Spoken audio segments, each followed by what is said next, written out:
निष्ठा ही बाहेरची गोष्ट नाही आहे. निष्ठेला पूजा करावी लागते, पारायण करावं लागतं नाही, ती आंतरिक गोष्ट आहे, ती आतमधली गोष्ट आहे. बदल आतमध्ये झाला पाहिजे. तुम्ही वस्त्र उच्च घातलं, गाडीतनं उच्च उतरला, उच्च चपला घातल्या, चांगले चांगले दागिने घातले म्हणून तुम्ही निष्ठावान असाल तर ते शक्य नाही.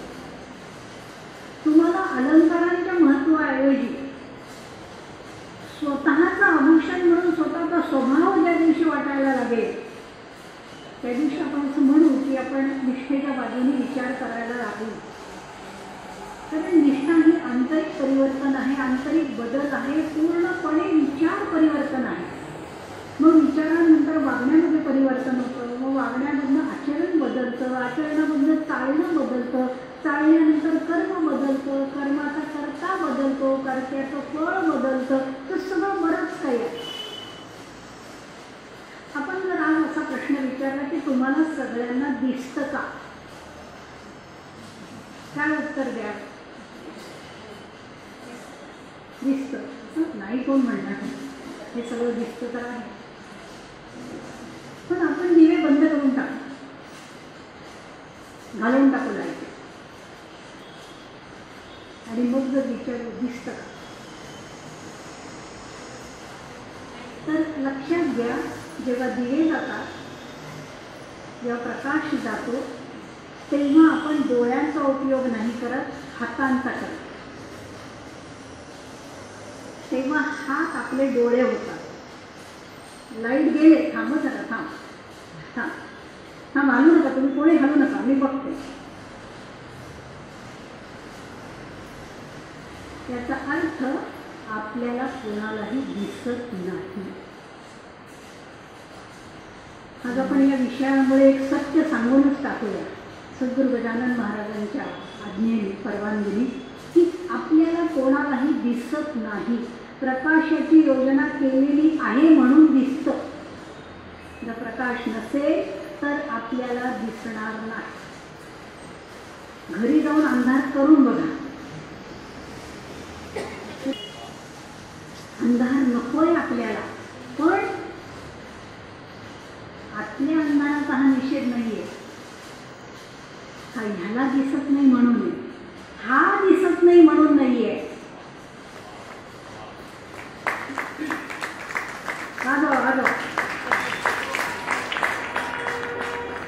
हा दिसत नाही म्हणून जेव्हा निषेध होईल ना तेव्हा निष्ठा शिकवायची गरज नाही, निष्ठा सांगण्याची गरज नाही.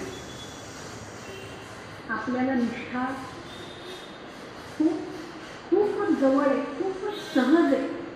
तिला काही अवघड नाही आहे. फक्त तिचा जन्म होऊ देण्यासाठी आपल्याला काही गोष्टी कराव्या लागतात. समजा आत्ता एक असं सांगितलं, एक वस्तू घ्या, ही एक वस्तू आहे, ही वस्तू घ्या. ही वस्तू घेतल्यानंतर याचा खूप फायदा आहे. दाखवायला ही वस्तू आपण दाखवताय काही नाही या वस्तू, पण ही घ्या, ही गुरूंकडून आलेली आहे, हिचा खूप फायदा आहे. तर एखाद्याने येऊन ती वस्तू घेतली, ती फायदा आहे कोणाचा? आपला. कोण आहे? आपण साधू. मग आपण ती वस्तू घेतली आणि आपल्या घरी नेली, इतकं सहज घडत नाही. आपण त्या वस्तूची चिकित्सा करतो. काय म्हणजे होतं नाही का? मग आजकाल चिकित्सेला वस्तू पण खूप मिळाल्यात आणि चिकित्सेला मार्ग पण खूप मिळालेले आहेत. आपण लगेच कुठेतरी जातो ते कशावर तरी आणि त्याच्यावर बघतो की नक्की वस्तू काय आहे. म्हणजे गरम पाणी प्या असं म्हणल्यावर आपण फक्त लगेच गरम पाणी गरम पाणी खूप उकळवू नका. गरम पाणी खूप उकळवा. गरम पाणी थोडे थोडे उकळवा. शक्यतो कोमटच पाणी प्या. पाणी प्रचंड उकळवून थंड करा. पाणी फुंकून प्या. गरमही करा, गारही करा, कोमटही करा. उकळवून घ्या, नकाळी उकळवा, थोडंसं उकळवा, कमी उकळवा, गार करा, उकळून जा.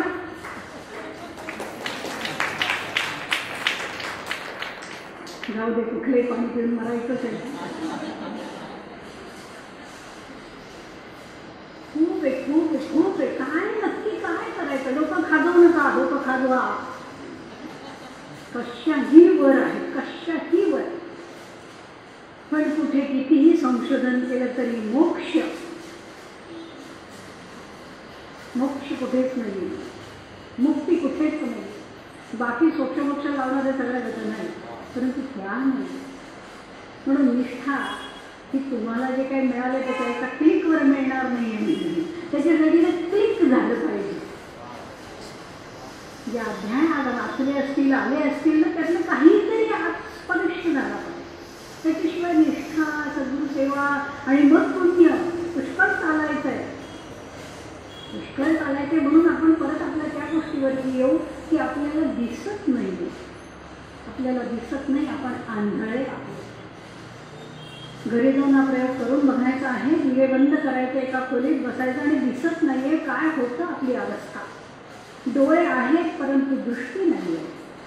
दृष्टी आहे पण ती दृश्यावर आहे. दृश्य आहे पण ते असत्य आहे. आणि असत्य आहे तर सत्य काय आहे हे आपण शोधायला बाहेर पडलो नाही. म्हणून तुम्हा आम्हाला सत्याचा शोध घेण्याकरता ज्यांचं बोट धरावं लागतं ती शक्ती म्हणजे सद्गुरू. ज्या सद्गुरूंचा आज आपण एक एक अध्याय प्रत्येकाने वाचला असेल ती शक्ती म्हणजे सद्गुरू. इतका अभ्यास आपण केला पाहिजे, इतका सूक्ष्ममध्ये आपण उतरलं पाहिजे. या जगामध्ये प्रत्येक गोष्ट ईश्वराने, कुठलीच गोष्ट निरर्थक नाही ठेवलेली, व्यर्थ नाही ठेवलेली. त्या प्रत्येक गोष्टीला काहीतरी महत्त्व आहे. त्या प्रत्येक गोष्टीचं काहीतरी सांगणं आहे. फक्त ज्याच्यासाठी आहे तो जागा नाही. प्रत्येक गोष्ट आपल्याला स्मरणासाठी दिलेली. आठव आत्ता सुद्धा आपण एकत्र आलो, स्मरण व्हायला पाहिजे. कशाचं? तो जन्म ज्या जन्मामध्ये एकत्र होतो आणि हा जन्म त्याच्यामध्ये विभागलेला. मला एकत्र असल्याचा जन्म आठवला पाहिजे, त्याच्याकरता मी हा सगळं व्याप करतो आहे. आता सगळं पारायण, आता सगळा प्रवास, आता सगळं पाऊस असतानाही येणं, खुर्च्यांवर बसणं, अध्याय येणं, मग आपण तो अध्याय वाचणं, मग आरती नाही केली अजून येणे अध्याय आरती, असं आपल्या मनामध्ये शंका येणं आणि आरती नाही करत वाटतं. आम्ही कधी अशा पालन करतो की सगळं संपूर्ण पालन करतात ते लोक. मग मध्ये थोडंसं खायला देतात, नाश्ता वगैरे, चहा होते मध्ये, पोहे वगैरे असतात. असं तर काही दिसत नाही इथे राजरंग, म्हणजे भांड्यांचे आवाज दिवस काही नाही. शिरा देत असतील तर द्रोण छोटेच दिसले बाहेर. म्हणजे एका माणसाला पुढे असं सुद्धा नाही. यांना मी नेमकं म्हटलं नका येऊ, हे आले असते म्हणजे एक दुसरा द्रोण पण घरी आला असता ना. मुलांनाही म्हटलं की तुम्ही यानंतर शेवटी म्हणून तर ते बावळाच तर ते म्हणाले शिरा घेऊन काय करायचं. पूर्वी वेळेला पिझ्झा घेऊन महाराज आहे, मुश्किलला पायाशी बसावं. खुर्चीवर बसतो, कारण खुर्चीवर बसलं की एक थोडंसं येतच येतं.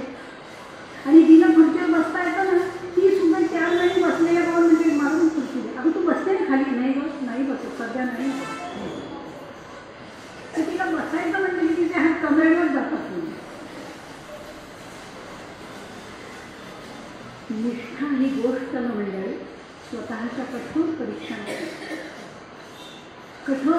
करा स्वतः. समजा आपण अध्याय उघडला आणि आपण सुरुवात केली, जय जयाजी सदा कीर्ती, जय जयाजी रताकरी, जय जयाजी हे.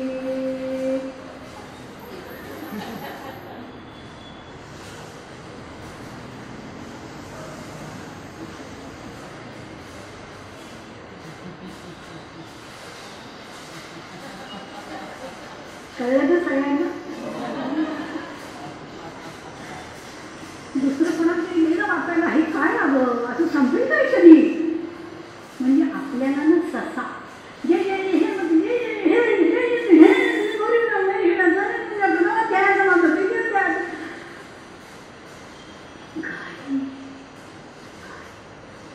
सगळ्याची काय जन्म काही यायचं, मरू नाही जायचं, परत नाही यायचं.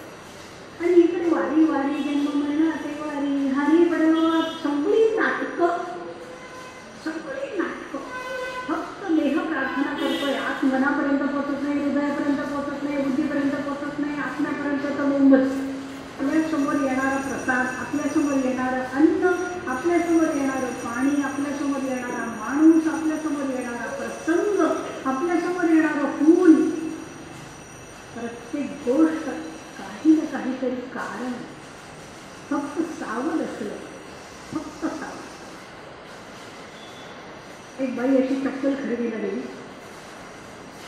चप्पल वास्तविक काढून ठेवायची गोष्ट आहे. फार थोडा काळ ती आपल्या शरीराचा भाग असते, फारच थोडा. म्हणजे दिवसभरामध्ये एक तासभर आपण सर्वत्र मिळून चप्पल वापरत असू तर असंही नसतं. एक अर्धा तास वगैरे आपण चप्पल घालून कुठेतरी जातो, जास्त नाही. परंतु घेताना सुद्धा त्याची केवढी चिकित्सा आहे. चप्पल घालून वगैरे सगळं तुम्ही बघितलं, ही दाखवा ती दाखवा ती दाखवा, घसरणार नाही ना, पडणार नाही ना, असं नाही ना होणार, तसं नाही ना होणार, तुटणार नाही ना, तिचं हे बरोबर आहे ना, ते बरोबर आहे ना, झिजणार नाही ना. मग तिचा नवरा म्हणाला की चप्पल अशी दाखवा की घसरली नाही पाहिजे. तेव्हा त्या माणसाला सुद्धा कंटाळा आला होता. तर 5-50 चपलांचा ढीक पडला होता आणि बाई एक पण चप्पल घेत नव्हती. शेवटी तो म्हणाला, हे बघा त्यांच्या चालण्यावर ते अवलंबून आहे, घसरतील की नाही. माझ्या चपलीवर ते अवलंबून नाही. म्हणजे एखाद्या गोष्टीची किती गॅरंटी मागतो, म्हणजे खात्री मागतो चपलेसारख्या साध्या गोष्टीची. तर ईश्वराने अशी काय खात्री आपल्याकडे मागितली हो, आपल्याला पृथ्वीवर पाठवताना? तुझी काय खात्री, खाली गेल्यावर तू मला विसरणार नाहीस, मोहमायेच्या दुनियेमध्ये तू गुंतून राहशील, पडून राहशील, लडबडून राहशील, मला विसरणार नाही, काय खात्री? आपण कुठलीच खात्री त्याला दिली नाही मंडळी. आणि आपल्याला सर्वांविषयी खात्री लागत असते. विश्वास हा ठेवायचा असतो, मागायचा नसतो. गेलो, पायात चप्पल बसली, आवडली, घेतली, विषय संपला. जी गोष्ट काढून ठेवायची आहे तिच्यावर इतका खर्च, इतका वेळ, एवढी चिकित्सा, तर मग अशा व्यक्तीला निष्ठा दूर आहे. जी गोष्ट निघून जाणार आहे त्याच्यावर अख्खं आयुष्य चालवलंय आपण. देह हे वस्त्र पण सुटून जाणार आहे मंडळी, हे राहणार नाही आपल्याकडे, हे पण सुटून जाणार आहे.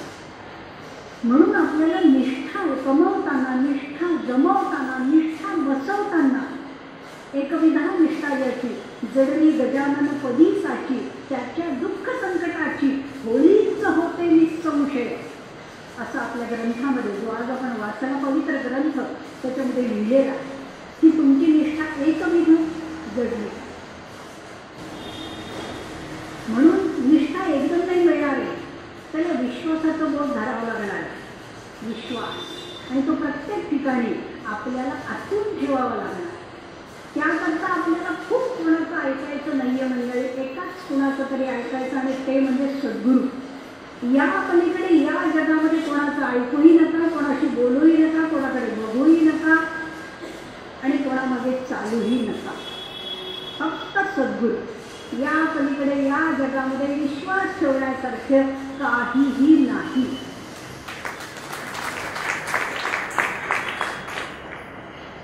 का बरं सद्गुरू? कारण त्यांना दिसतं. त्यांच्यासाठी सूर्य, चंद्र, ज्योती, प्रकाश याचं काही नाही. का? अंतरदृष्टी. हे दोन डोळे नाही आहेत, आत्मदृष्टी आहे. आपल्या ह्या दोन डोळ्यांचा आपल्याला काही उपयोग नाही म्हणजे, कारण ते दोन डोळे सत्य नाही दाखवत, सत्य नाही दाखवत. पदार्थ समोर येईल, परंतु कसं आहे हे नजरेने नाही सांगता येणार आपल्याला, त्याला आपल्याला दाखवावं. नजरेने पदार्थ सांगता येईल का? सांगा बरं. हे सांगता नक्की नाही. खात्री. लॉक करायचं. कोण होणार करोडपती? आपल्याला सगळं बरं ते आपण बघत असतो, आणि मग ते चार आपण ते बघतो, अहो इथे ते सी सी सी असं वाटतं. त्याला काचेतनं आज जवळ धापकन त्याला सी, आणि तो नेमका डी म्हणतो, आणि ते नेमकं सी असतं. बरं, मी म्हटलं होतं मग तू जा ना. सगळीच उत्तरं नाही न देता, एखाद्या वेळेला येतं म्हणजे. परंतु गंमत अशी असते की आपल्याला काही परिस्थिती आपल्या हातात असावी असं वाटायला. म्हणजे क्रिकेटचं मैदान असो, नाही तर एखाद्याचं स्वयंपाकाचं असो, नाही तर एखाद्याच्या लग्नात असो, नाही तर एखाद्या श्राद्धात असो,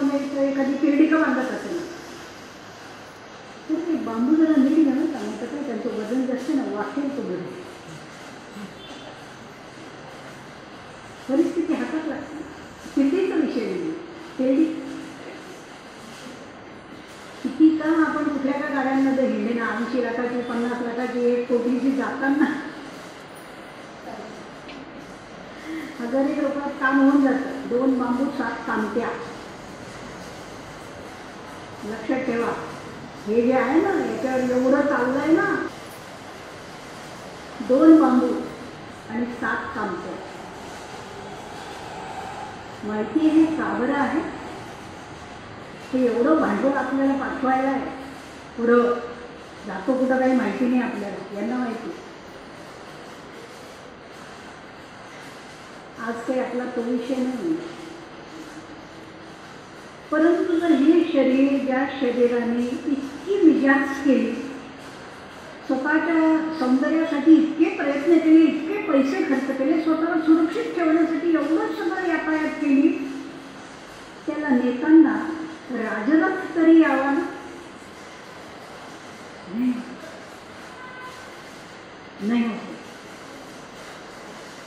म्हणून आपण आपल्या जगण्याला, वागण्याला ज्या काही गोष्टी आपण साचवतो, संग्रह करतो, त्या सगळ्याला एक मर्यादा आणा. निष्ठा हवी ना मंडळी, तर संग्रह कमी हवा. अगदी असंग्रह वृत्ती नाही सांगणार मंडळी, पण संग्रह कमी हवा. मग तो कसा? वस्तूंपासून विचारांपर्यंत संग्रह कमी. विचार खूप नाही. आता सुद्धा आपण विचारांची झलक दाखवली की छोटेसे द्रोण ठेवले, यांनी काय एवढंच पदार्थ देणार आहे, जेवण तर काही कधी घालतच नाहीत, नेहमी त्यांचं येत असतं वगैरे वगैरे. या सगळ्यांना पाठाड्या. निष्ठा जर आपल्याला बळकट करायची, एकविधान निष्ठा घ्यायची, जडली गजानन परीसाची, त्याच्या दुःख संकटाची. लक्षात घ्या मंडळी, कोणता लाभ लक्षात घ्या. दुःख संकटाची होळीच राख, पण त्याच्यासाठी निष्ठा ही अट आहे. नुसतं वाचणाऱ्याला नाही आहे निष्ठा. आणि निष्ठा म्हणजे काय? अढळ, अढळ, अडीग, तिथनं हलणार नाही. काही हो, हाची देवा आता न फिरे माघारी, बैसने शेजारी गोविंदाच्या. आपल्याला वाटते श्रीकृष्णांच्या शेजारी बसणं किती सुंदर आहे नाही? श्रीकृष्णांच्या शेजारी बसण्याचं धाडस नव्हे, हक्क एकालाच आहे. सांगा कोणाला?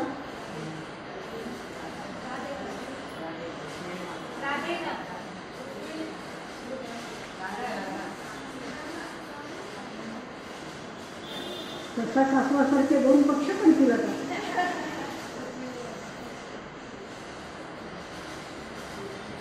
श्रीकृष्णांच्या शेजारी बसणं हा अधिकार फक्त रुक्मिणींचा आहे,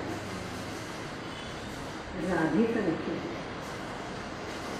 राधेचं कुठेही वर्णन माऊली ज्ञानेश्वर महाराजांच्या कुठल्याही अभंगामध्ये नाही. म्हणूनच सांगितलं आपल्याला डोळे नाही, आपण आंधळे आहोत. राधा कशी बरी पडते, कुठे आपल्या नाकायला ओढायला बरं आहे. रुक्मिणी लगाव आहे, ती मर्यादा आहे, ती आणि शूर आहे, महिषास्त्र मर्दिनी. तिला प्रार्थना आहे ना, वारी वारी जन्म मरणाचे वारी. वाजवा वाजवा. असं कुठेतरी लिहिलं की टाळ्या वाजवल्या की भीती कमी होते. अगं बाई हो, असं नाही. असं उगाच टाळ्या वाजवणे चांगलं नाही ना, त्याला एक प्रसंग लागतात. टाळ्या कोण वाजवतो मंडळी? शरीर, मन, बुद्धी. बुद्धी तर कधीच वाजवणार नाही. आपल्या मुलाचं काही चालू असेल तर टाळे वाजले, दुसरे झालं की टाळ्या आत्मा वाजवतो, त्यांना आनंद होतो, तो टाळी देतो म्हणून. हा बघा,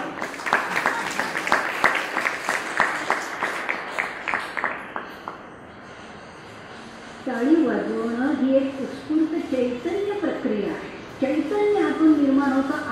म्हणजे तिथे आत्ता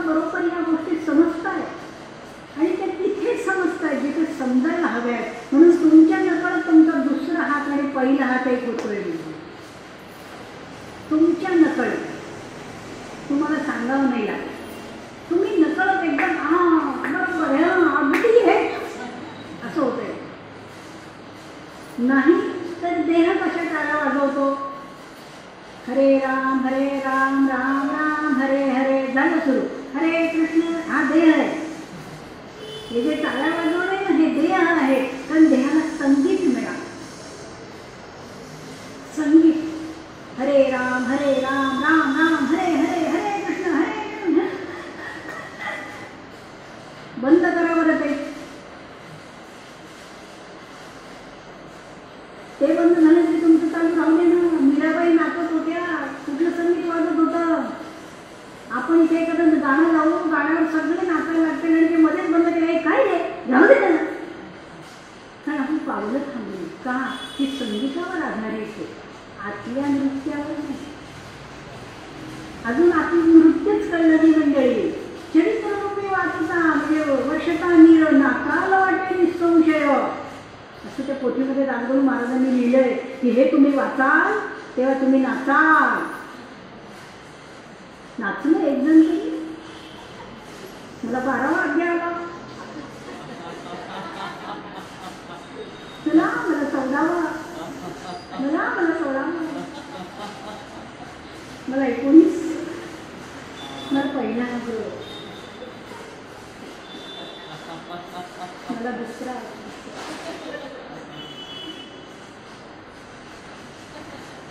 आत्ता ही कसं तरी वाटायची बाई. त्याला अध्यायाला नाचायचं तर त्यात लिहिलंय ना. त्यात लिहिलंय चरित्ररूपी वर्षता नीर नाचाला वाटे निसंशय. हे सगळे आशे बसले की माझ्या दगडानं लाज वाटली. एकावर तरी वर्षण का होते.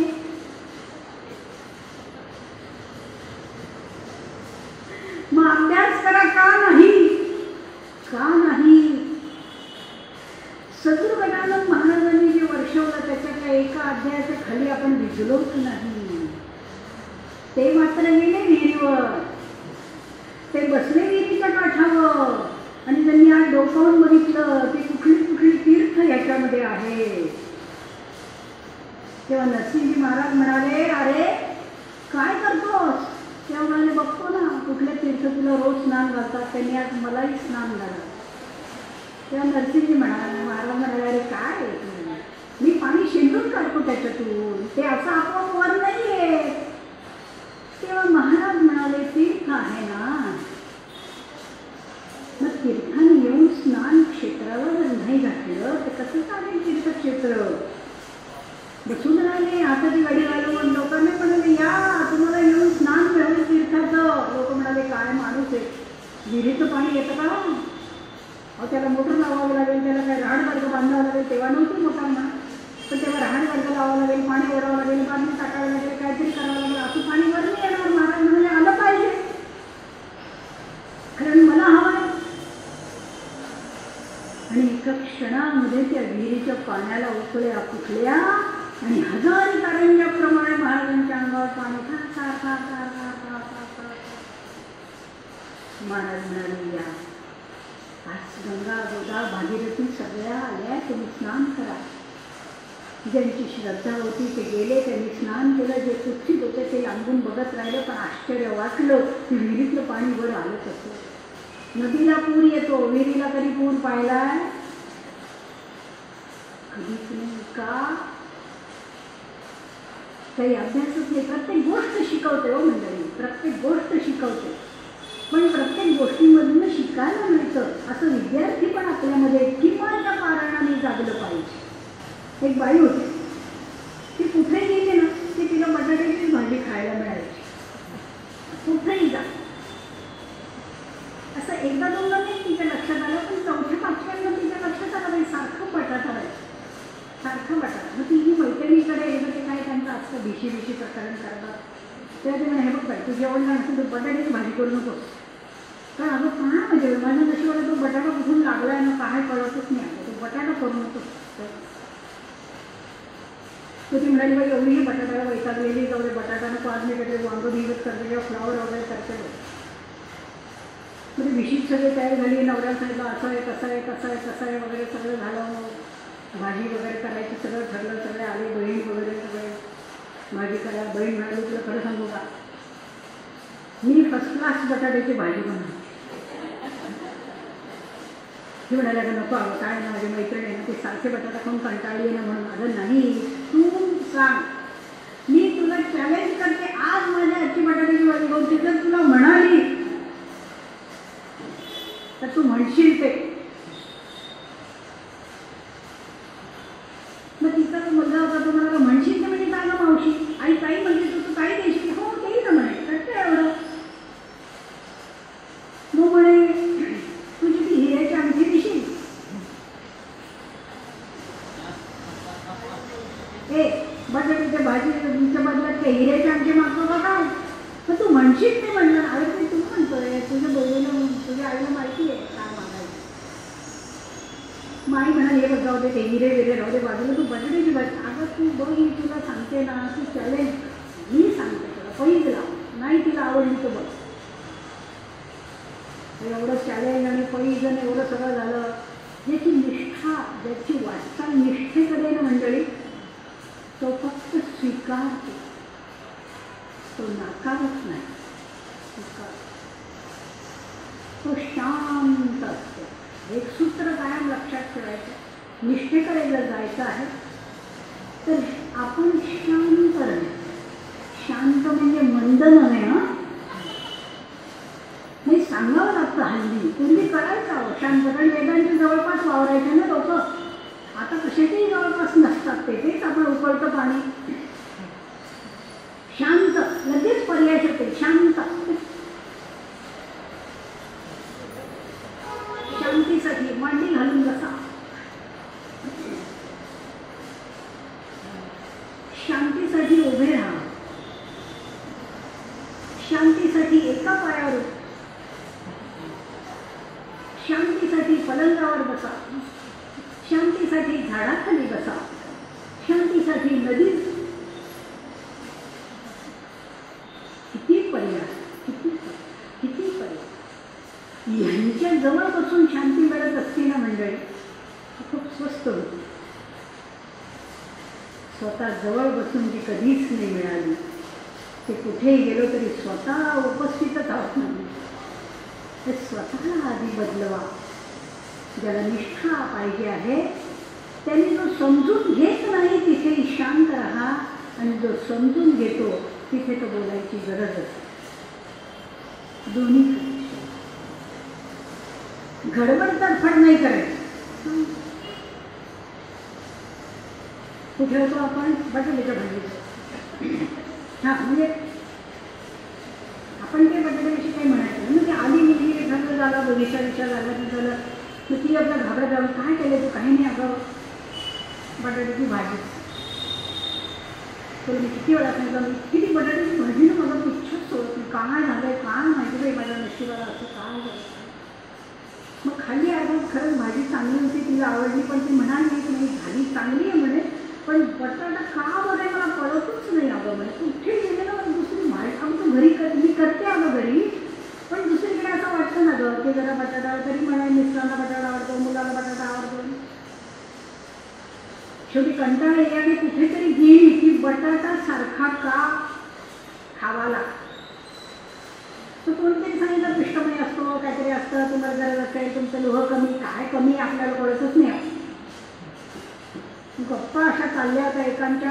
खूप मोठ्या हॉटेलामध्ये गेल्या होत्या बायका, आणि त्या काय गप्पा मारत होत्या तर म्हणे अहो तिच्यानं पांढऱ्या पेशीच कमी झाल्या. म्हणजे आपल्यात पांढऱ्या पेशी असतात हे सुद्धा माहिती नव्हतं पूर्वी आपल्याला. होतं का एवढं माहिती. पांढऱ्या पेशीच वाढल्या, तांबड्याच कमी झाल्या, तिच्या प्लेटलेट्स अशा. काही खात होतो, कसेही राहत होतो, रानटी जगत होतो, पण ठणठणीत होतो. आता इतकं तोळा मासा बकरी मेंढी शेळी असं खातो. तरी कोरोना आहे, अंक आहे, डेल्टा आहे, तिसरी आहे, दुसरी आहे, तिसरी आहे, पाचवी आहे, 6वी आगाव काय.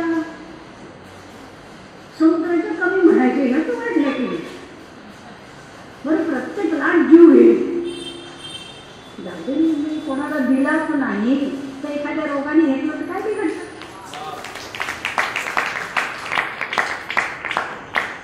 कोणासाठी कधी जीवावर उदार नाही झाले, कोणाला कधी जीवाच्या कंठस्थ मानलं नाही, कोणासाठी कधी जीव की प्राण अवस्था झाली नाही. मग ही बेकार अवस्थेने मरण आलं तर काय बिघडतं मंडळी, जाऊ दे. जगणं सुद्धा कसं पाहिजे, म्हणजे कसं शिवरासारखं वीरासारखं पाहिजे. हे सारखं भित्र भित्र भित्र भित्र, सकाळी गोळ्या, दुपारी गोळ्या, संध्याकाळी गोळ्या, रात्री गोळ्या, मध्ये गोळ्या, झोपेत गोळ्या, उठल्यावर गोळ्या, पहाटे गोळ्या. गोळ्या खातात खूप, जेवण कमी असतं. अगं म्हणजे जेवणच कमी आहे, खूप कमी, खूप कमी. अगदी बसल्यावर तुला संध्याकाळी 2 गोळ्या, अगदी जास्तीचा चांगला पदार्थ असेल तर एखादी जास्त 3. भात तर मी थोडाच घेते, म्हणजे लिंबा एवढा नाही पण घेते. भात आवडला तर 2दा घेते. आणि बाकी पापड वगैरे असतं सगळं, लोणचं पापड पण मला चालतं, आणि चटणीसुद्धा मला लागते सगळं. म्हणजे कसं पंचामृत वगैरे करतोच ना आम्ही नेहमी, आणि मला कसं म्हणजे मठाच्या सोलकढी वगैरे लागतं सगळं मला. थोडंसं जसं काही नाही, गोड वगैरे गुलाबजाम किंवा शिरा वगैरे करतो की त्यांनी काही सुद्धा गुंतूक असतं सगळ्यामध्ये. पण 3 पोळ्या याच्यावर मी खात नाही. निष्ठाईला शिरायला तरी जागा आहे शेड्यूलमध्ये. कुठून यायचं म्हणलं तरी मी येऊ नाही शकणार, इतकं काय केलं. कशी चरित्ररूपी वर्षता निग्र अहो शक्य का, छत्रेने निघणारी माणसं आम्ही, रेनकोट घालणारी, आणि पाऊस तिथं टाक वाजून तरी दार बंद करून मी येत नाही हो पाळणारा, माझी चिठ्ठी घेऊन ठेवा. त्या बदलापूरचे जे बाई आहेत नाही, ते जे कार्य करतात आपल्या, त्यांच्याकडे चिठ्ठ्या जसे ढीग लागतात पारायण झाले. तुमची तुमचं तिकडं 12 आहे बरं, त्याही आपल्या इकडे फोडे टाकत असतात. हो घ्यावं करा त्यांचा, ते तिथे पातेलं ठेवलं नाही चिठ्ठ्या. हा सांगा ना त्याला, तुम्ही सांगा, तुम्ही कितवा आहे कोण पाहिजे, त्याचा त्यांना 7वा आलाय, 7वा.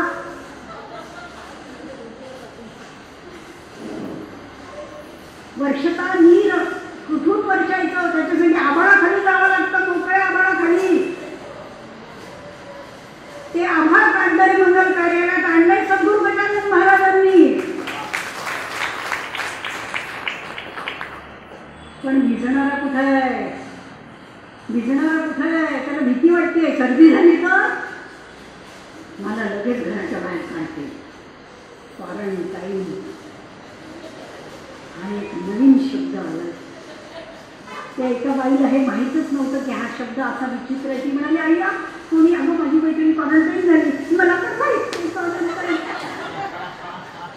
मी तिला म्हटलं तू किती दिवशी, म्हणे मी आधीच क्वारंटाईन, मी म्हटलं मला पण आधीच क्वारंटाईन व्हायचं, मी यांच्या मागे काढलं मला क्वारंटाईन व्हायचं. खोटून नाही म्हणणे, खरंच. तर तिला माहिती नव्हतं क्वारंटाईन व्हायचं म्हणजे खूप काहीतरी चांगलं. 70ची 20ची क्वारंटाईनमध्ये, म्हणून ती म्हणजे मला पण क्वारंटाईन व्हायचं. त्या मला थोडी का काय, म्हणजे मला प्रश्न नाहीच ते म्हणाले, तो थोडीच आहे. तर जर क्वारंटाईन म्हणजे आजारी की आजार दुसऱ्याला झालेला चालेल, पण जो क्वारंटाईन होईल त्याला 2 लाख रुपये सरकार देईल. बराबर घर क्वारंटाईन करतील. निष्ठा काहीही मागत नाही, तिला फक्त त्या पायांची बसाय. जशी लक्ष्मी श्रीनारायणांच्या पायाशी बसली, तिला काय दागिने तुम्ही घ्या, चांदी सोनं रत्न माणकं तुम्ही घ्या, मला फक्त नारायण. का बरं नारायण मागितले, लक्ष्मी एकदा तेवढं तर विचारायला काय हरकत आहे. आपण एवढं का बाई, सगळं आम्हाला एवढं सगळं वाटतं, सोनं घ्यावं, नाणं घ्यावं, रत्न हिरे माणसे मोती सगळं घ्यावं, तुला नारायण का वाटतात, कधी तर सांग. ज्या कुणालाही आयुष्यामध्ये जर खरंच हा प्रश्न पडला ना मंडळी, तर समजायचं की निष्ठा त्याचं बोट मागतीये. तो निष्ठेचं बोट नाही धरत आहे, निष्ठा त्याचं बोट धरायला. सद्गुरू गजानन महाराजांच्या दारामध्ये मंडळी सिद्धी अशा तिष्ठत असतात की महाराज आम्हाला काही काम सांगा, आम्हाला काही सेवा सांगा, आम्हाला कधीतरी तुमचा कृपा कटाक्ष पडू दे की आम्ही निदान झाडून काढू. आणि तुम्ही म्हणाल छान, बस तेवढं एकाच शब्दात आहे. आम्ही इतरांसाठी खूप करतो, परंतु ज्याला काहीच नको आहे त्याच्यासाठी काहीतरी करू द्या. आणि हे नीर म्हणजे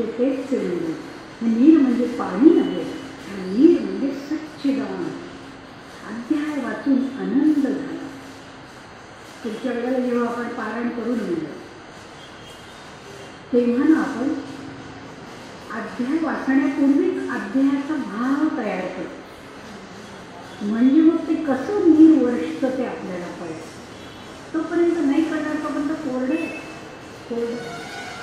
जसं रोज आपण स्वयंपाक करतो, घरामध्ये आपण पोळी भाजी, आपण बटाटा अजून संपायचा आपल्याला, पण घरामध्ये रोज आपण कधी पोळी भाजी चहा वगैरे करतो, तर त्यावेळेला आपल्याला आनंद असतो का? आपण केलेल्या गोष्टीचा आपल्याला आनंद असतो. समजा आपण चहा केला, पहिली गोष्ट उठल्याबरोबर जी करतो ती चहा, तर आपल्याला चहा, हे चला ना आपण चहा घेऊ, हे चला ना सगळे आपण चहा घेऊ, चला काय झालं तुला, मी चहा घेतला, चहा चला सगळे आपण एकत्र बसून चहा चहा असं होतं.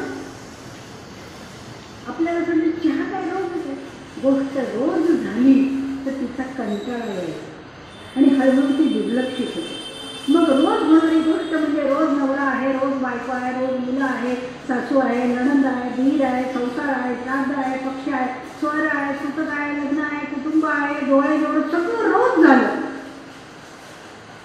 निष्ठा नाविन्य जगते, निष्ठेला नाविन्य लागतं, नूतन लागतं. प्रत्येक गोष्ट चैतन्याने रसरसलेली लागते. मग ते चहा पिणं असो, नाहीतर कब्बशी ठेवणं असो, नाहीतर चहा करणं असो, चैतन्य लागतं. आणि चैतन्य आपण असं म्हणजे आपण म्हणू की निष्ठेचे काही नियम आहेत आम्हाला लिहून द्या मग आम्ही कसं वागायला लागतो, तर नाही म्हणजे आतूनच ते येते, आतूनच ते. जसं एखादं असतं बघा, म्हणजे चैतन्य जेव्हा येतं ना मंडळी, तर ते चैतन्याच्या हालचालीच खूप सुंदर हालचाली. आणि चैतन्य आपण एक थोडंसं छोटंसं एक उदाहरण देऊ त्याच्यासाठी, की रुक्मिणी माता या चंद्रभागेच्या वाळवंटावरती तपश्चर्येला गेली आणि त्यांनी तपश्चर्येला स्वतःची एक जागा निवडली. मंडळी त्या जागेचं नाव आहे दिंडीरवन. अजूनही ती जागा आहे, त्याला आता लक्ष्मीवनही म्हणतात. बघा जाऊन तिथे त्यांनी स्वतःचा रूप वगैरे ठेवला आणि तिथे तपश्चर्येला बसले. तर तिथे वन होतं, वन म्हणजे जंगल, आणि त्या जंगलामध्ये सूर्यकिरण पोहोचू शकत नाही, अजिबात सूर्यकिरणच येत नाही. नदी होती वा, परंतु सूर्यकिरण अजिबात नाही. तर सकाळी काहीतरी पूजा करायची पहाट झाल्यानंतर, म्हणून रुक्मिणी माता त्या वनामध्ये सहज संचरते झाले. सहज त्यांचं पाऊल टाकणं इतकं सुंदर होतं म्हणजे एक कुटी बांधून घेतली होती त्यांनी त्यांच्यासाठी, आणि त्या कुटीतनं त्यांनी पहिलं पाऊल बाहेर टाकलं. तर ते पाऊल बाहेर टाकणं इतकं सुंदर होतं की चंद्रभागा एकदम थरथरली. पाऊल भूमीवर आणि तिची एक लाट अशी उसळली गेली. आणि रुक्मिणी माता म्हणाल्या, तिथे तर कारंज आणलंय, तिथे तर नदीतनं लाट आणली आहे, शेवटी माता थोड.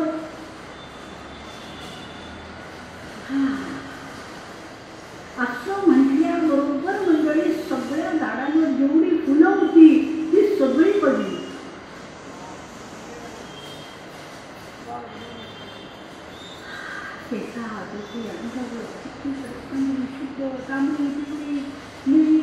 सगळी फुलं वर्षा आणि त्या पुन्हा असं म्हटल्याबरोबर वनामधली झाडं गेली हळूहळू हळूहळू मंडळी विनोद झाले आणि सूर्याचं किरण झालं.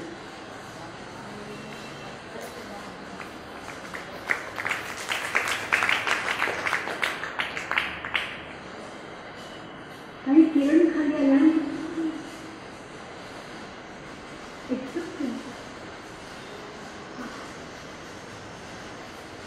असं सगळं त्यांनी पाहण्याबरोबर जी फळं रगडलेली होती, पक्षी होते, ते भरपूर पुढे आले. रानातून वाघ, सिंह, अस्वल, लांडगे, कोल्हे सगळे आले आणि त्यांची ओळखी जमा झाली.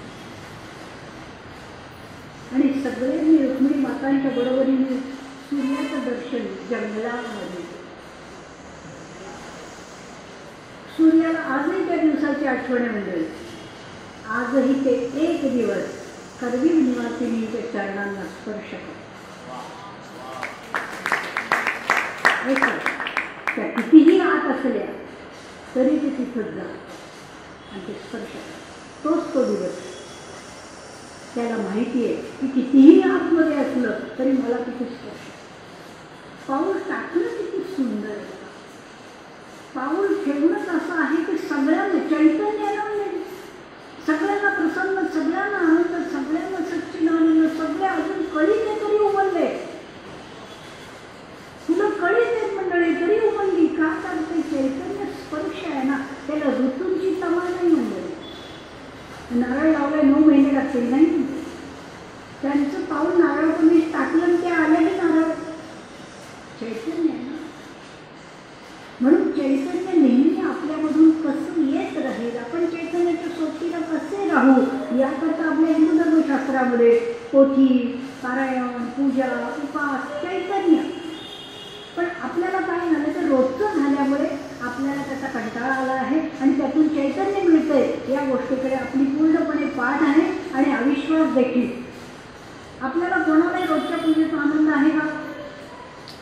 करता का नाही माहिती नाही आता, परंतु रोजच्या पूजेचा आनंदही नाही. आता तर काही मोबाईलवर येते, तिथे बटन दाबलं की पांडुरंगांना अभिषेक, नारळ फुटतं, पेढे येतात, उदबत्ती याच्याने काही नाही. अजून कृत्रिम होत चाललं मंडळी आपण, अजून कृत्रिम, अजून अजून. निष्ठा ही संजीवक आहे. ती कृत्रिमतेला कधीच वश नाही. तिला मोह नको, माया नको, तिला क्रोध नको, तिला अहंकार तर बिलकुल खपत नाही. बिलकुल. विनय, नम्रता, विवेक, आनंद, ज्ञान, सेवा, नम्रता या गोष्टींना निष्ठा अवश्य होते, येते त्याच्या मागे. आणि एकदा निष्ठा आपण धारण केली ना मंडळी की आपण एक नैष्ठिकता येते आपल्या. आणि नैष्ठिकतेचं चालणं म्हणजे रुक्मिणी मातांचं चालणं आहे. नारायणांच्या चरणांची ते नैष्ठिकतेत बसलेले आहे, तपश्चर्येने नाही म्हणजे. कारण त्यांना तपश्चर्येची आवश्यकता नाही. त्यांचा जो विश्वास आहे तो इतक्या उंचीवर आहे की तिथे निष्ठासुद्धा पोचणं अवघड आहे. परंतु ही गोष्ट आपल्याला समजून घ्यावी लागते. आपल्याला इतक्या चटकन ते नाही समजतं. म्हणून निष्ठेला काय काय लागतं या गोष्टींची एक एक गोष्ट आपण आपल्याजवळ ठेवा आणि त्याची आपल्याला अभ्यास म्हणा, उजळणी म्हणा, त्या स्वतःच्या वर्तनामध्ये जर निष्ठेचं किमान निष्ठेच्या मार्गावर चालायचं म्हणून या गोष्टी आत्मसात करायच्या तर प्रत्येक गोष्टीमध्ये आनंद घ्या. प्रत्येक गोष्टीमध्ये एक अभ्यासी वृत्ती ठेवा, एक विद्यार्थी वृत्ती ठेवा आणि प्रत्येक गोष्ट मला माझ्या अनंत जन्माचं स्मरण देणारी आहे या दृष्टीने त्या गोष्टीकडे बघा. मग त्या बाईने एके दिवशी त्यांच्या गावामध्ये एक साधू आले म्हणून बटाट्याची भाजी केली की आता ह्यांना देते आणि एकदा बटाट्याच्या नावाने आंघोळ करते. शुक्लवानी कशी द्वाड गाय आणून दिली, चांगली असती तर दिली असती का? खुर्ची करत उठलेली आहे, त्या आश्रमात पाठवून. चांगली म्हणजे बसायला वगैरे तुमच्याकडे बरीच माणसं येतात ना, थोडी डुडुकते तर खाली काहीतरी कागद बिगड लावला ना. मी म्हटलं की कसं जुनं आहे ना आश्रमात असलेलं. सगळे सुखलावच आहेत मंडळी, तसेही सुखला आणि असेही सुखला, सुखलेले सगळे सुखलेले, कोणीच उमललेलं नाही. थांबला का पाऊस? आता यांचं थांबलं म्हणजे लवकर जातो.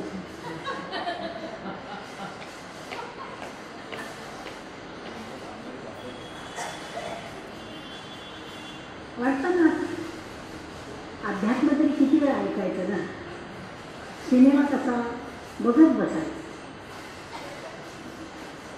त्याच्या पोटात सुरी खुपसो, नाही तर त्याचा खून करो, नाही तर त्यांना 15व्या मजल्यावरनं ढकलो.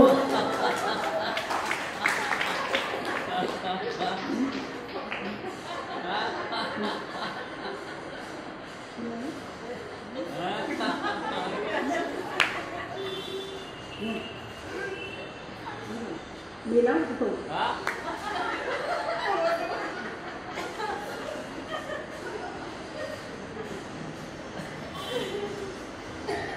काय तो दिग्दर्शक म्हणेल, अहो माझं घरदार मी तिथं गहाण ठेवलं आणि ते तुम्हाला दाखवण्यासाठी एवढं तरी पण ठेवली. असं नाही करायचं मंडळी. आपल्यासाठी ते केलेलं आहे. अहो आपल्यासाठी हे केलेलं आहे. आपल्यासाठी दार आधीच उघडलेलं आहे. आपण आलो खूप उशिरा, आपण आपल्यासाठी आधीच उघडून ठेवलं, स्वच्छ झाडून ठेवलं, स्वच्छ मांडून ठेवल्या, महाराज येऊन बसले, मार्गाने हार वगैरे घालून सगळं आणून ठेवलं, सोफा सजवून ठेवला. आता नका येतील, मग सगळं तयारी केली. मग हळद कुंकू गुलाब दुसरा काय लावायचं सगळी वाद बीज जोड बीज सगळी तयारी करून ठेवली आणि मग वाट बघत बसले लोक. आणि आपण येतं. मी कसं आहे, मी नुसतं तुला सांगायला आले, सुनेला पाठवल्यानंतर प्रसादाने चिठ्ठी पाठवून देते तिच्या. मग सून येणार का पाळणार नाही. सून कुठे येते, सून कुठे पारायण करते, ती इथनं जाणाऱ्या मुलाला घ्यायला, तर त्याला सांगितले तिला म्हटलं मी जाताना तेवढं घेऊन. असे जर आपण निरोप दिले तर ज्यांनी हे केलंय त्याचं काय. आज मी टेबल भरवलंय वस्तूंनी मंडळी आपण, आणि प्रत्येक वस्तूचं सांगून सांगून सांगून तिथं गेल्यावर त्या पाणी प्यायला ज्यांनी सांगितलं. सुखलाभ झाला ना कंठाचं, सुखलाभ. पण आपण हा माहिती आम्हाला तुम्ही काय ठेवणार तुम्ही त्यांच्याकडे, आम्ही त्यांच्याकडे जाऊन बघतो. वाद आणि त्यांच्याकडे गेल्यावर ते म्हणा तुम्ही घेत नाही पण ते ठेवलंच नाही.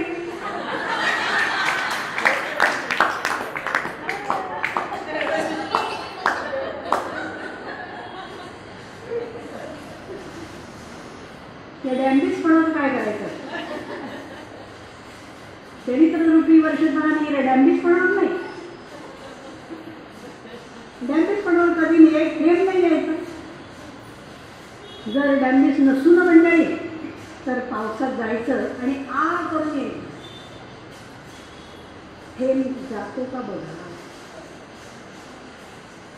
तो इथे पडेल, इथं पडेल, इथं पडेल, इथे.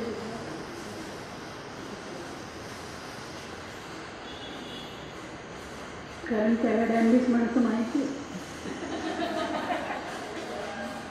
आहे. प्रयोग करू शकता गेल्याबरोबर. बातमी होईल उद्या बदलापुरात त्या कागदारीमधनं लोक बाहेर पडले आणि सगळे करून चालले होते.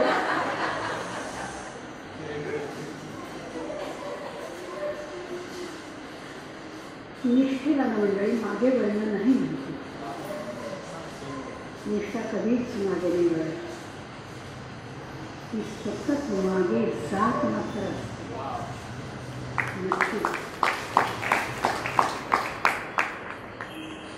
आणि एकदा आपल्याला निष्ठेची वाट मिळाली नाही, कायम लक्षात ठेवा, निष्ठेच्या वाटेवर आजार नाही, व्याधी नाही, शरीर दोष नाही, मन दोष नाही, कर्मदोष नाही, यम नाही, स्वर्ग नाही, नरक नाही, मृत्यूलोक नाही, आभाळ नाही, सूर्य नाही, चंद्र नाही. एकदा निष्ठेच्या वाटेवर येते. मग काय आहे. स्वयंप्रकाश, सूर्याच्या आवेश. समर्थ रामदास स्वामी महाराज काय म्हटले की सूर्य कितीही 16 कलांनी जरी तापला आणि प्रकाशला तरी तो आत्मस्वरूप दाखवू शकत नाही. स्वयंप्रकाशामध्ये आत्मस्वरूप दिसतं म्हणजे, आणि आत्मस्वरूपामध्ये ज्याचं दर्शन होतं आणि ज्याचं दर्शन करायला म्हणून आपण एवढे वाडी जन्म घेत राहतो, वारंवार जन्ममृत्यूच्या सापळ्यामध्ये अडकत राहतो. एक क्षण असा येतो जेव्हा निष्ठाबोध धरते, सद्गुरू आपल्याला भेटतात, ते आपल्याला या मार्गावर चालवतात. त्यावेळेला जेव्हा ते आत्मस्वरूपामध्ये त्याचं स्वयंप्रकाशाने दर्शन होतं, त्यावेळेला त्याला पाहण्याऐवजी आपण डोळे मिटून, कारण आपल्याला माहीत असतं आता हे बंद झालं, आता उघड्या डोळ्याने. म्हणून निष्ठेमध्ये शंका नसते, तर्क नसतो, विचार नसतो, अविश्वास नसतो, गोंधळ नसतो. नसतो, संभ्रम नसतो, निर्णयही नसतो, हवं नको नसतं, तुझं माझं नसतं, काहीच. निष्ठा नेहमीच. म्हणून आपल्यामध्ये नूतनता आणायला शिका. रूप जमिनीत जे जे काही पेराला सत्य ते ते मिळणार आहे परत, बहुत होऊन तुम्हाला. आमची काही जबाबदारी नाही. का? खोटं बोलला तर खोटं परत मिळणार आहे, सांगून बदलला तर ते परत मिळणार आहे, फसवणूक केली तर तुमची होणार आहे, तुम्ही नाही केली तर नाही पण होणार आहे, तुम्ही सेवा केली तर तुम्हाला परतही मिळणार आहे.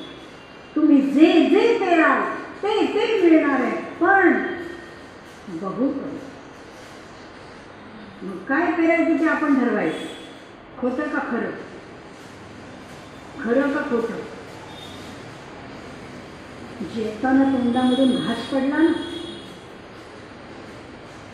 आणि आपण जर तो उचलायला लागलं तर कोणीतरी आपल्याला म्हणजे नको ते खरकट आहे, खरकट आहे, खरकट आहे खायचं. ते खरकट नाही, ते खरं आणि खोटं आहे. आपण त्याचा अपभ्रंश केला. खरकट, खरं खोटं या शब्दाला अर्थ काय? काही नाही. खरं खोटं या शब्दाला अर्थ आहे. तुमच्या इथले जे युवा नेते आहेत, युवा कार्यकर्ते आहेत, त्यांनी इथे एक सुंदर असं मार्गदर्शनपर एक व्याख्यान ठेवलं होतं की पुढे आयुष्यामध्ये काय करावं म्हणून. चांगला त्याचा प्रतिसादही चांगला मिळाला. पुष्कळ लोक आले. त्याच दिवशी आपली गुरुपौर्णिमा झाली. आईचं प्रेम मिळतं म्हणून मुलं तेवढे राग स्वीकारतात, ते मान्य आहे. परंतु मुलांनी सततच पिढ्यानपिढ्यांना हा आनंद, हा आशीर्वाद देण्याकरता काही ना काही उपक्रम सतत केले पाहिजे. वडिलांना ज्या गोष्टीने आनंद मिळणार आहे ते पुढच्यांनी करण्याकरता तर पुत्र हवा असतो, कन्या हवी असते. कारण तो दिवा ज्या त्यांनी लावला आहे तर ते घालत राहणं एवढंच आपलं काम आहे. आणि निष्ठा नेहमी स्नेह घालत राहते, स्नेह काढत कधीच नाही, निष्ठा नेहमी.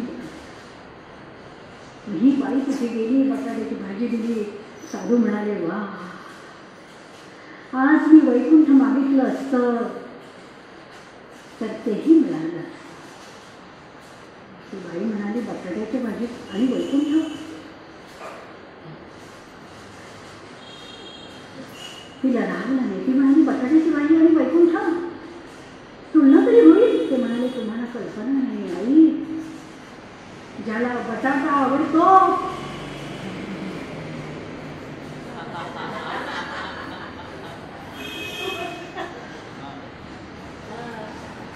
मला आवडतो ना. कसं झालं ना एकदा, हे जे आत्ता तरंग उठतायत ना मंडळी, हे जे आतमध्ये कोणीतरी खेळतंय ना आणि आपल्याला वय विसरायला लावताय ना, वय आणि वेळही, तो आत्मा आहे.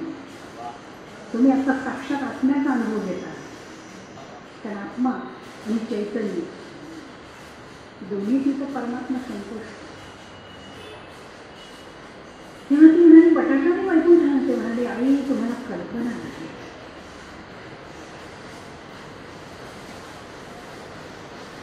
वनवासामध्ये ज्या वेळेला प्रभू रामरायांना क्षुधेची जाणीव झाली, क्षुधा, गुगलवर नका जाऊ, सांगते. क्षुधा,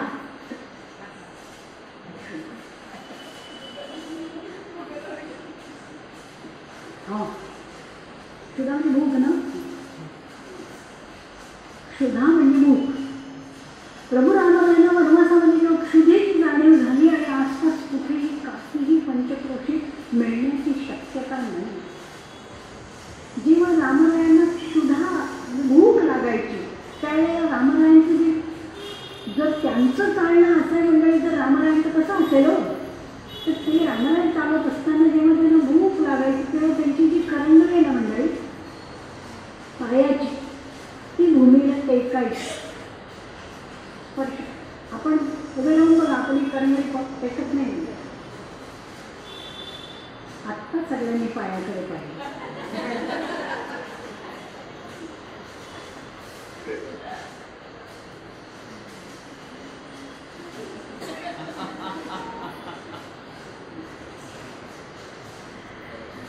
आणि सगळी बोटं टेकतात मंडळी, करवली टेकत नाही. बघा, घरी जाऊन बघा पुढच्या श्रावणात त्याचे मध्ये ठेवलं तर सांगू मध्ये, तर ते तुमच्यावर आहे सगळं. तर ती करवली टेकल्याबरोबर सीतामाता असं झालं ते बापरे, आता तर इथे काय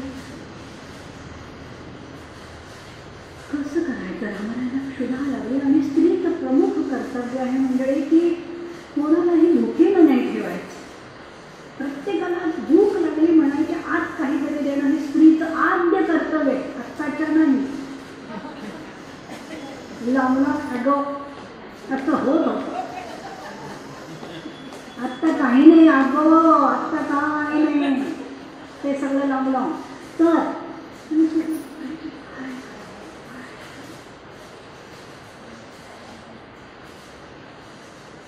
आणि करवली टेकली आहे तरी रामायण चालले आहेत, कारण त्यांनाही माहिती आहे की ते काहीच नाही आणि असं काही झालं तर सगळ्यात वाईट वाटेल ते धर्मपत्नीला. त्यामुळे मग ते आपलं चालणं त्याने कुठेच थांबवलं नाही, ते चालत होते.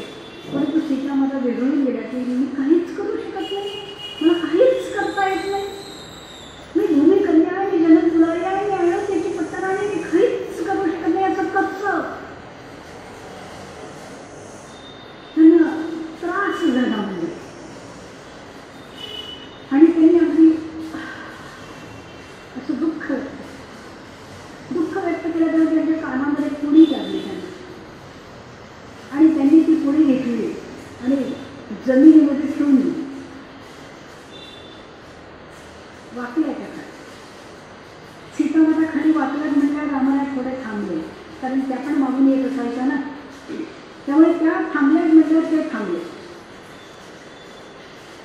मग त्यांनी ती पुडी तिथं ठेवली आणि त्यांचं लक्षच नव्हतं रामाराय थांबलेत किंवा काय. लक्ष्मणही पाठीमागे थांबले आणि यांनी त्यांना विकार झाला त्यात मी असं काहीच देऊ. म्हणून त्यांनी त्या पुडी अशी केली, थोडी जमिनीमध्ये घातली मस्त. आणि वाईट वाटलं, 2 थेंब डोळ्यामध्ये जमा झाले, ओघळले नाही. आणि त्यांनी पुन्हा आपली पुडी काढली, कारण ती कानात नसेल तर ती सौभाग्य लक्षणे पुढे, म्हणून त्यांनी पुन्हा केली.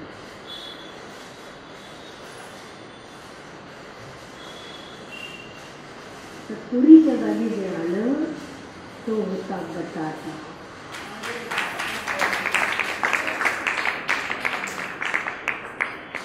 पांढरा शुभ्र मोत्यासारखा, परंतु मातीचं कवच घेतलं, कारण मातीत दाबली ना पुडी.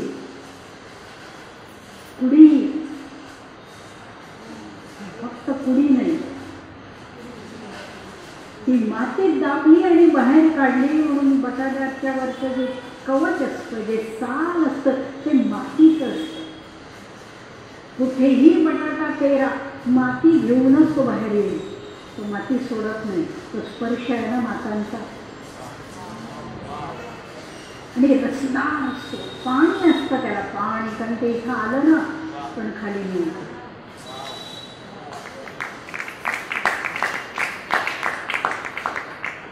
तेव्हा म्हणाले, आई हे वैकुंठीचं फळ आहे, हे ज्याला आवडेल, हे ज्याला आवडतं त्याला नारायणाच्या दरबारामध्ये प्रथम स्थान. ती बाई म्हणाली, अय्या, बाई गेली वैकुंठात. आनंद का, प्रत्येक गोष्ट स्मरण देणारी असते. म्हणजे तुम्ही तिच्याकडे विचित्र अर्थाने नका बघू, तिच्याकडे विश्वासाने बघा. मग ती निष्ठेने तुम्हाला तुमच्या पुढीचं सुद्धा एखादा रसदार फळ देईल. आणि मग पहिला बटाटा सीतामातांनी भाजला आणि रामारायांनी खाल्ला.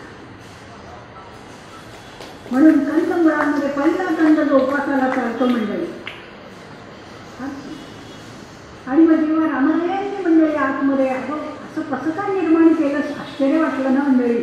शेवटी पत्नीने असं निर्माण केलं म्हटल्यावर त्यांनी ती माती थोडीशी बाजूला केली रामरायांनी, आणि त्यांनी आपली 5 बोटं सुंदर निमळते अशी आतमध्ये त्या मातीमध्ये हे केली आणि ते म्हणाले मीही तुला काहीतरी देतो, तू मला दे. म्हणून त्यांनी हात ठेवला आणि त्यांनी तो म्हणाले. रामरायांचा हा जो बाग आहे ना खूप सुंदर आहे, जांभळसर बाग आहे, गुलाबी आहे पण त्याची जांभळी छटा जास्त आहे. आणि सीतामातांचा हा पूर्ण गुलाबी आहे. तर रामाने काढला नाही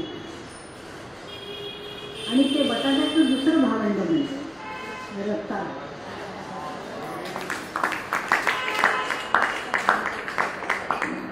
दोघही त्या मातीशी इतके रमले, रक्त झाले. चरित्ररूपी वर्षता म्हणून रताळा एक जांभळा रंग असतो बाहेरून आणि ते बटाट्यापेक्षा मऊ उकडलेला बटाटा, उकडलेलं रताळ त्याला नुसतं हात लावला तरी विरघळेल. म्हणजे रामरायांचं सीतामातांवर किती प्रेम त्यावेळेला असेल की तिने तेवढ्यात तो एक बटाटा ते दोघं एकमेकांच्या